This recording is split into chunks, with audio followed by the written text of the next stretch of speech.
Okay, so in this week's episode, we will talk about Lots of Father's Day things and why George Ezra will never be a painter and decorator. Hi, I'm Matt. Parenting is hard, but do you know what? I've got some questions. And I'm Dan. Maybe I've got the answers.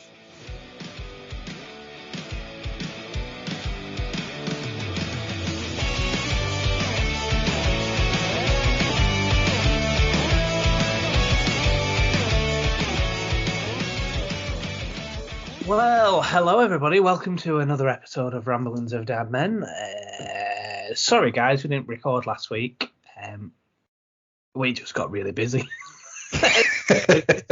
There's just a few things, so we're back on it now. So apologies for missing last week, but yeah, are you all right, Dan? Yeah, busy. So I've been travelling. Partially part of the reason why we couldn't record. I've been in lovely London on behalf of work. That was fun, but also very exhausting. And then managed to finish all of the decorating that I had over the weekend as well. So I am suitably drained, but my decorating list is whittled all the way down to zero. So I'm pretty sure that's going to get filled up again. You're getting there. You're making progress, and you're finally seeing the end of the light at the end of the tunnel. Yeah, but that's just some fucker bringing me more work. Yeah, it's more paperwork or something like that. That light is just like reflecting from all the gloss paint that you need to do now since you hate it so much. I fucking hate glossing. It's like I feel about glossing like you feel about fucking George Ezra. It's just it's the worst thing in the world. Well, could you imagine George Ezra glossing? That'd be a terrible combination, wouldn't it? I mean, I wouldn't mind it. It saves me a job. But it's better than his music as well, I guess. Imagine him singing it. I'll be riding short. Fucking hell, it's fucking stuck on alt carpet, bastard. I don't even know what he's sounding like when he's not singing. Oh, well, let's kick off with some Podman before I forget. So, last week's episode, or the week before, we did a little, I guess the word is fun facts. Facts about parenting. And I mentioned that Robin hates the car seat. And she does. She really hates the car seat. We can talk about how much she hates the car seat again. But Nicola's been in touch, and she's just said that her daughter used to hate the car seat too. And it turned out it was just something as simple as the seat being too enclosed. And just they bought a bigger one, and that seems to work. I'm happy to give that a go. The problem is that she's only tiny. She's only like a little dot. She's not like a normal baby size compared to what Flossie was, who looks like she'd eaten Robin at some times when she was a similar age. But we'll probably give that a go. So thanks for the advice, Nicola. Feel free to come on and be an honorary dad man, I guess, because you're giving better advice to us now anyway. But yeah, I just thought I'd like to give a bit of heads up for that. Thank you very much. We'll certainly try that. Did you just assume Nicola's gender? Did I just assume Nicola's gender? Oh, this is a complicated subject that I don't want to get into. I apologise. I mean, I did assume her gender. That's it. We're getting cancelled. But she said she had a daughter. So, I mean, I shouldn't assume that. Pronouns. There we go. We're okay with it. Well, I am sure they are very happy in whatever chosen pronoun they would, preferred pronoun they would like. Well saved. I like that. Yeah. So, what have you been up to? Other than Podman? Today it has been my first Father's Day. Happy Father's Day to everybody. Woo, woo, woo, woo. Did you do anything special? No, made everyone breakfast. You didn't even get breakfast? And saw. I mean, it's sort of my thing. I make it on a Sunday anyway, so it's just like a shitter that, Father's Day is on a Sunday. But it's fine. I got a nice cup of coffee and I got some nice presents actually. Yeah, I got some nice presents.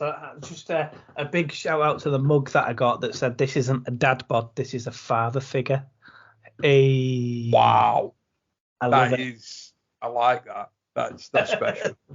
And I am growing a dad bod at the minute. That's like new terminology there. Well done. Yeah. So I enjoyed that. We went out for breakfast today. Becky paid for a little breakfast for us in this new place up in Standish for everyone that lives in Wigan. It was really nice. And we decided to just do something with the kids. We were already out, so we thought, should we just do something?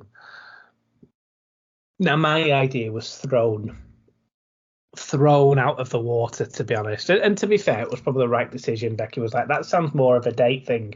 But I don't know if you've heard about it. There's a place in Bury that do like all old school retro arcade games. Have you ever heard of it? So you pay like £8. I think it's £8 to get in, and then everything's free. So like you could rock out on Time Crisis from,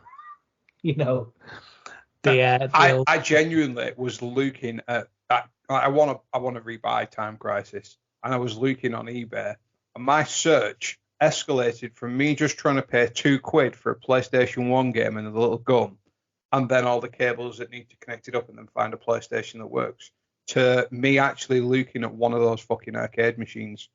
Someone had a refurbished one that they were selling for £800. I came so close. Really? Oh, imagine that in like the garage or wherever. Yeah, in your bedroom. Beck, play this. Yes. Play with it. It'll be quick. Press continue. Oh, fuck that. Play it on my own. I remember going to bowling with you years ago, and honestly, it was Time Crisis for about 45 minutes. Well, Time Crisis 1 was ace. Like, I had that on the PlayStation. Time Crisis 2. They changed it up, and they give you like the ability to pick up like machine guns. Yeah. So you could just press it once, and the recoil would just keep going. I'm like, oh yes, this is amazing. But so there's an arcade place in there. It's free. You can spend as long time in there. So I suggested that it's free for kids as well. But Becky has said that that's more of a date thing. So I will happily have a date without the kids to do that. I mean. Is it really a date if you're just going to fuck her up? Like, see you in a bit, I'm going to play Pac-Man. Yeah, I was like, can I invite Dan to this day? like, would that be fine? So we ended up going playing a bit of crazy golf over at the Trafford Centre, which was nice. Flossie had a really great time. Robin just decided to eat some rusk. She wasn't feeling it. She didn't want to play golf at the minute. She was like, no, this is over above me, Dad. I'm too cool for this. She just sat down in a prom eating a biscuit. Yeah, I mean, and then that's what I would have done anyway. Yeah. You'd be glad to know that I lost. I mean, was that strategic, or did you genuinely lose? No, I genuinely lost. I was with Becky as well, and both Becky and Flossie got holes in ones, and I didn't. Oh wow! I was trying as well. I'm not gonna lie. I was telling Becky about the times that we used to play on Hart Common when we was younger, and we used to do like the proper golf, I guess. Par-3. Yeah, the par threes, the proper ones. And she was like, "I've lost so much respect for you." I don't think we can ever say that you've played a full round of golf, because I think we got to hole 14 and you went, I'm sick of just p-rolling it. Can we go home? yeah. We got to they were like, let's just go to the pub. I think it was more like 16 or 17, but I think it was the people that were behind us that were more pissed off. I think we skipped a hole as well, but they do say golf is a good walk ruined. Yeah. But so I had a good Father's Day. It's been the first one. It's been different. Because it's the first one, I've got some nice presents and been waited on. I guess that's quite nice. I've been down to the Trafford Centre, had some good time. Had a bit of look around the shops because we need to get a few things. And then I blinked and it was time to record. Really, the kids are in bed. And, so this happens, doesn't it? just disappeared. I just wanted to think, have you had like any memorable Father's Day experience? Any things that pop into your head or something, or is it just another day for you? No, it's not. No, it's not just another day. I mean, Beck has, previously, all right, the kids have previously acquired some very, very good presents. I think one of the better ones was a shooting experience. Oh wow! So it's shooting and archery. So that was sort of given as a Father's Day present. And yeah, me and the brother-in-law went off and we did archery first, which is actually fucking way harder than you think. And then we did what's it called? Little air rifle shooting, but on the same grounds they actually did proper shotgun, like clay pigeon shooting. Oh wow! And in the lobby, in the main area where you can go and get drinks and stuff, they actually had, like, there was a gun owners club, and they had shotguns for sale. And I again came close to nearly acquiring a new hobby, because how cool would that sound? Like, I own a shotgun. I mean, it's not in the house, but it's like you going, yeah. Steve, can you just pull out the 12 gauge, please? I'm going shooting some clay pigeons, thanks. Like, how cool would that be? Like, oh. But yeah, no, that's probably one of the more memorable ones. Wow. I've had other stuff like that. But yeah, no, we do. There is always good stuff in there. I mean, this year I've got an Udi, so I've joined that crew. And You've got a new what? Sorry. an Udi. And Hoodie. Oh yes, Yeah. that is. I am in the Hoodie club. It's great, isn't it? Do you not think? It's very warm. They are very warm. I mean, this is not the the season to be wearing a hoodie, I guess. But I was really cold earlier on, and it did do the job. But yeah, so there's that. But then from Georgia, she completely. Like, I knew something had happened at school. She'd done like an art project, and it was on display straight after school. I couldn't make it. I asked Beck if she could get a picture of it, and she said, "Oh, I just forgot. I'm sorry." Completely mugged me off and lied to me, and has pulled out a framed version of this picture. wow. Which George has made. It's a picture of Georgia holding the moon, saying "I love you" to the moon and back. Oh, that's cute. Like, George has made all the elements, like the stars and the moon. Yes, love it. So that's I've got a framed picture. This has come today, and it's one of the first pictures of just me holding Robin's hand, and someone's like created that into like a single line drawing, if that makes sense. So it's drawing, but like the person hasn't took the pen off the paper. Oh, is that what a line drawing is? I thought a line drawing was a drawing of lines. Well, I mean, there is lines, but imagine it's one squiggly line, I guess. Yeah, I know. So yeah, it's pretty cool. It's got his name at the bottom, my name at the top as it goes into our wrist. So that's really nice. I've got a nice framed picture of Robin. So yeah, that's really nice. Oh, good. Yeah, so I've enjoyed myself. Speaking of advice though, and this is probably something that you may not have had anything to, but it's open to forum as well, as feel free to get in contact with us. So at the minute, due to some circumstances which we won't get into yet, we've had to move into the parents' house back again at 36 years of age.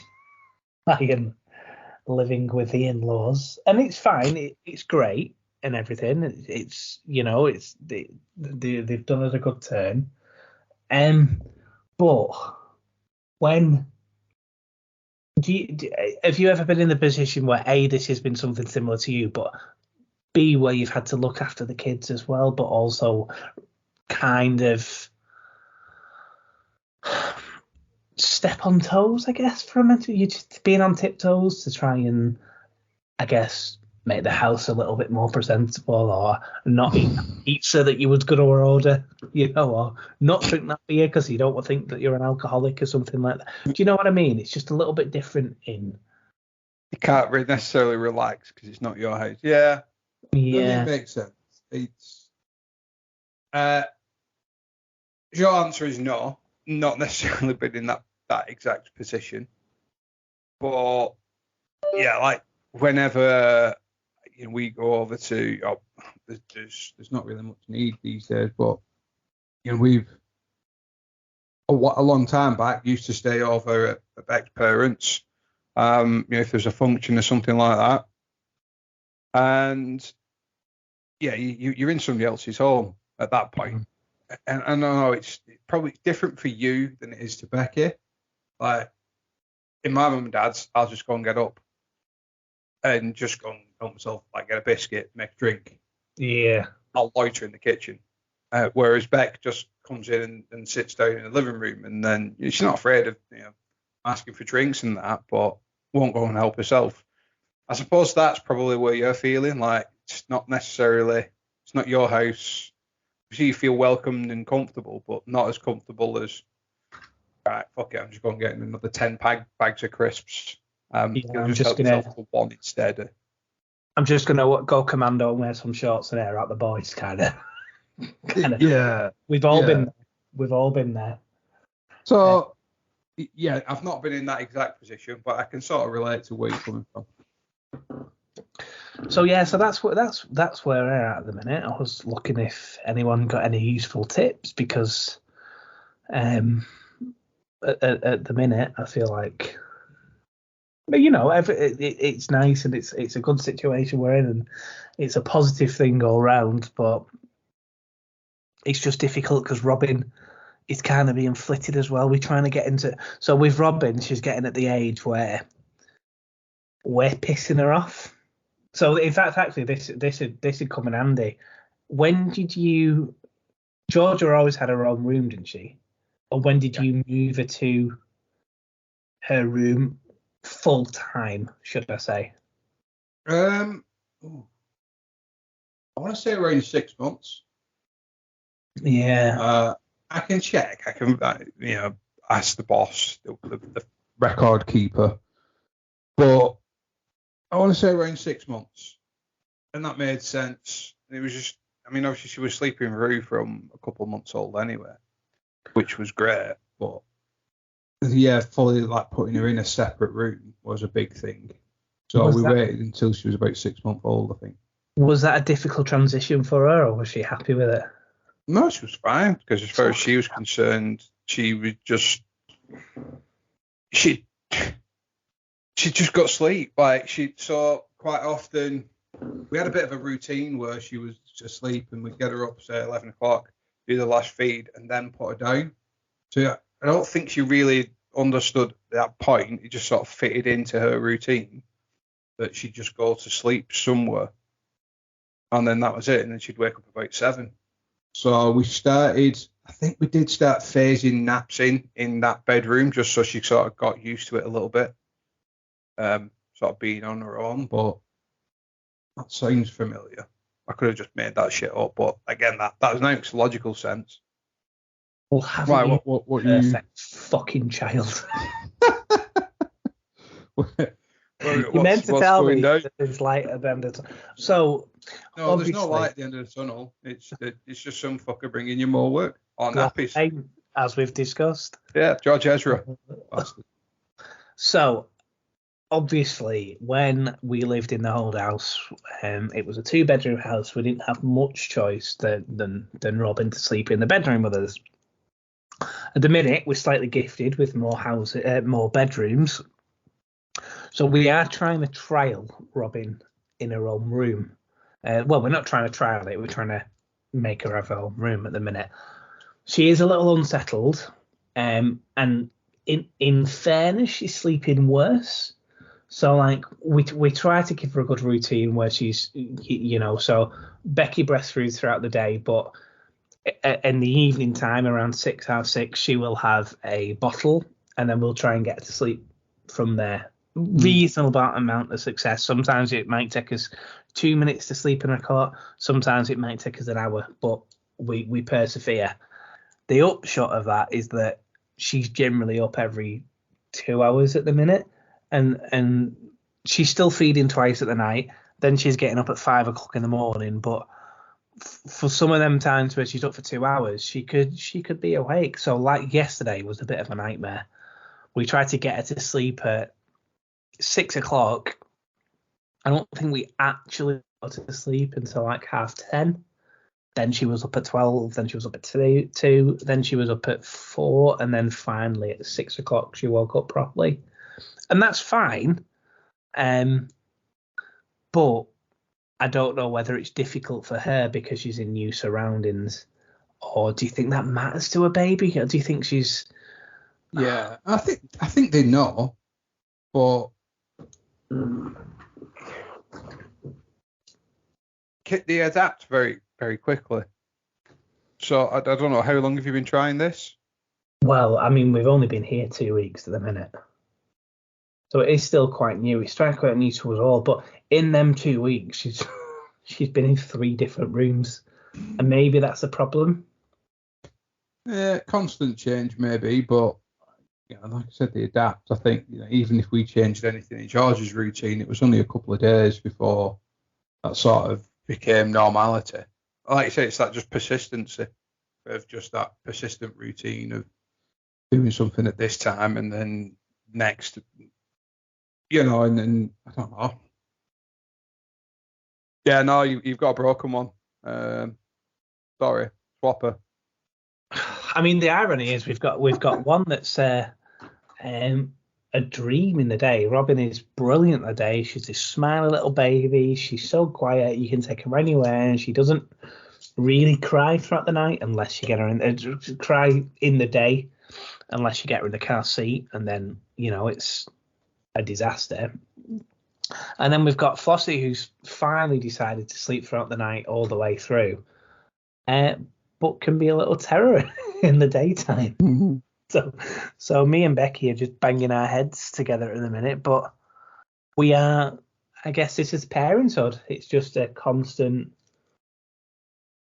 blur of tiredness and amazeballs at the same time.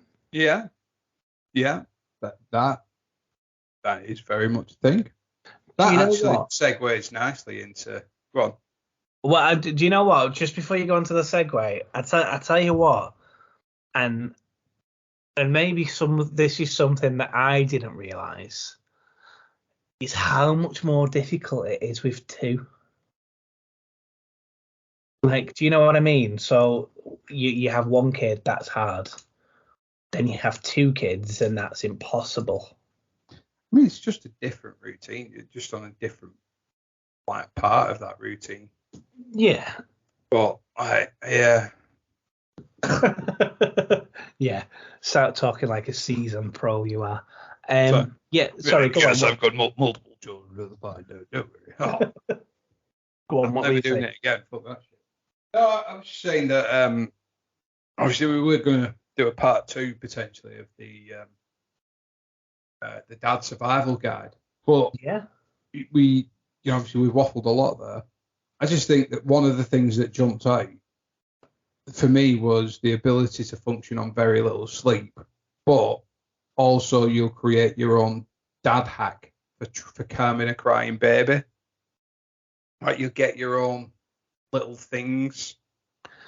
and that's actually a really good point, because I found my 2 little things. So this must be to do with our smell, I guess. That's the only way I can think about it, or that Robin knows mum's smell because of the milk or whatever. But she sleeps very differently to when she's on Becky than when she's on me. So with me, I have to put her in either 2 very specific positions, depending on what mood she's in. And I have to sing to her, why she goes to sleep with that, I will never know. And it's not like a good song, it's something cheesy, like an Irish folk song or Boyzone. I want to hear it now. Sing it to me. Sing. No, never. Not unless someone actually does buy us a coffee one day. On our Buy Us a Coffee website, which you can see in the description down below. So she sleeps with us in a very different way. So I have to parent her different, I guess. So what works with Becky, she doesn't like that of me, and I have to do something very different to her. Did you ever have that same situation? No. Oh, can't say I did. Sorry. I just don't think no. No. I don't think we did. Like, Beck was amazing at just naturally getting her to sleep. It was like levels of authority. Like, if she didn't sleep for me, then she would definitely sleep for Beck. Like, Right, Beck is like the master of getting kids to sleep. Yeah, no. Like, she would just take over if I was fucking it up. But there wasn't like if I held her in my left arm and Beck held her in the right arm, it would work. I don't know. One thing, again, like, they always respond really well to structure and pattern. Maybe try, and I don't know if you do this, but like, whoever's going to put her down last thing at night is always the same person. Oh, right, that's interesting. Yeah, if you just said them, it's just something that just popped in my head, but if she sort of goes to sleep when you're singing to her, maybe try, you put her down last thing every night and you sing to her every night, and then that might then trigger a routine, and she knows that when she's hearing the singing, that's time to go to sleep and it's bedtime. I don't know. Maybe that'll work. Maybe, yeah, because the use of Calpol is like slowly like getting into my head and thinking maybe I could just give her Calpol, that'll be fine. So yeah, no, that sounds like a good idea. In fairness, that's something that we never used to do. We never used to sleep in the morning. Becky usually sorts the kiddies out first thing because obviously I've got work. I have to go to that. Oh, well, it's just routine, isn't it? So that'll probably help. Maybe. Yeah. Well, while we're on the topic of Father's Day and dads, I actually did see something. So I know we sort of said that the Survivor Guide, maybe we pick that up again, but I saw a couple of things that I found like really interesting. Some which are boring, but I'm going to say them all anyway. Millennial dads, I'll hit you with a statement. Are spending 3 times as much with their kids than their father spent with them. Right, okay. You think about it, makes sense. Like, we spend more time with our kids than our parents spent with us. We've talked about that a lot. But they said that back in 1982, roughly, when we were kids, 43% of fathers admitted they'd never changed their nappy. Oh, wow. Big number. Obviously, this is in America, so it's diaper, but today that number is actually down to about 3%. Wow. Which shows like how much more involved dads have become, fathers.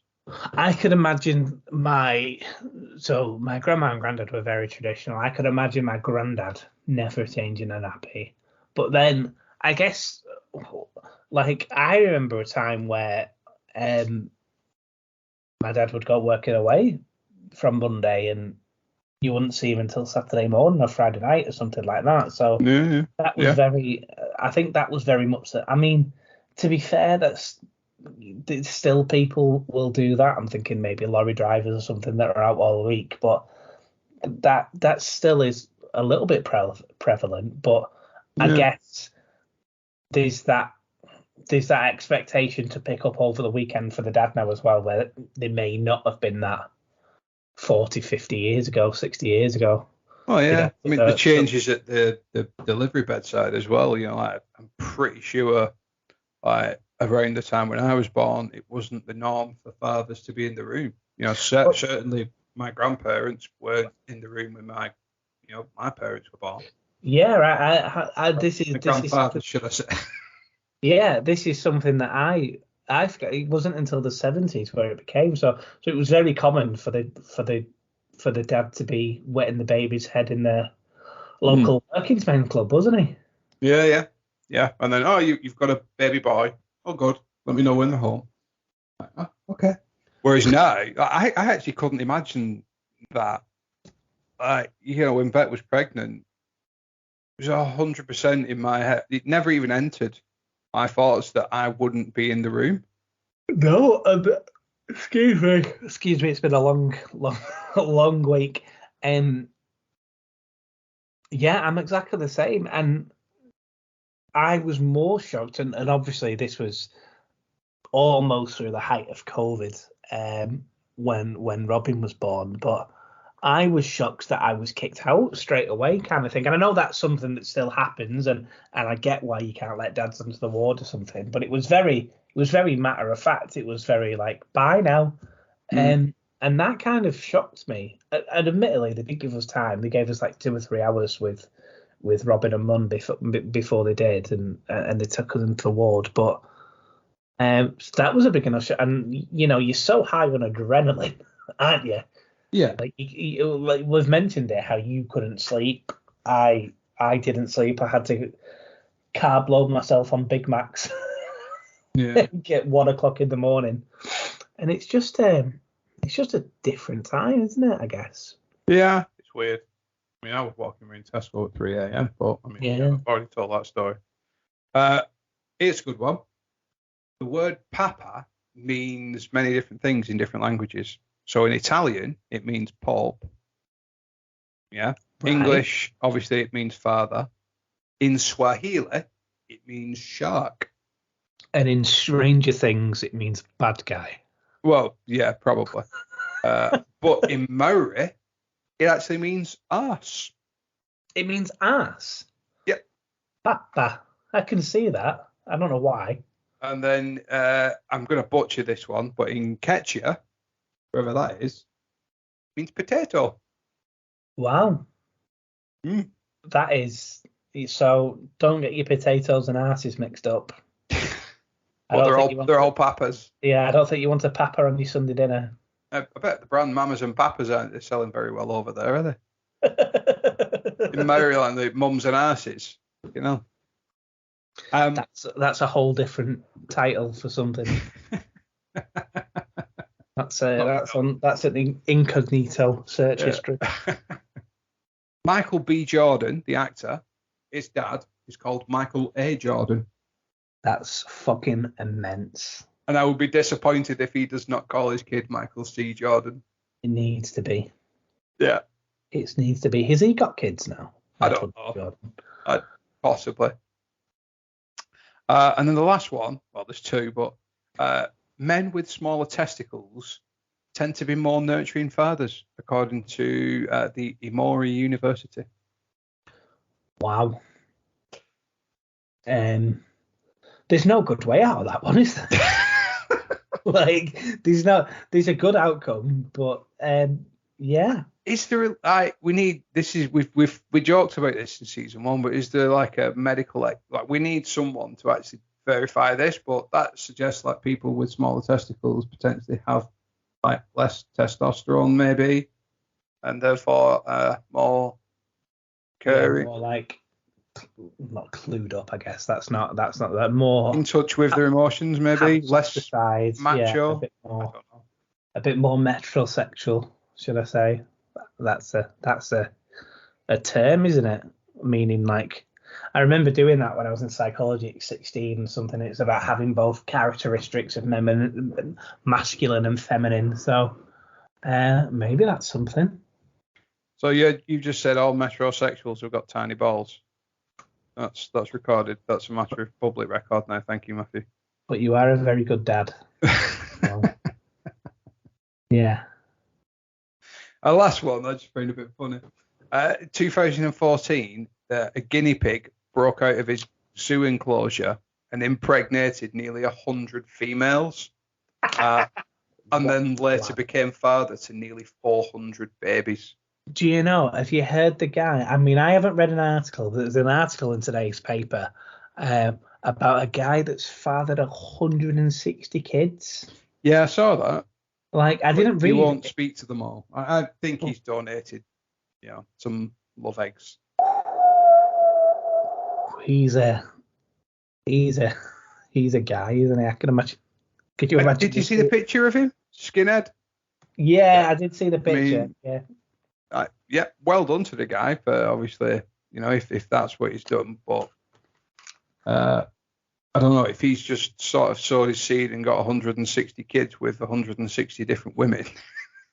And yeah, I mean, that's a different. Like we maybe shouldn't be celebrating that as much. Yeah, God help the CSA if they ever catch up on him. That's exactly what I thought when I read it. Yeah, funny enough, I used to work with a guy, and I won't mention him. I'll be very, very vague about him.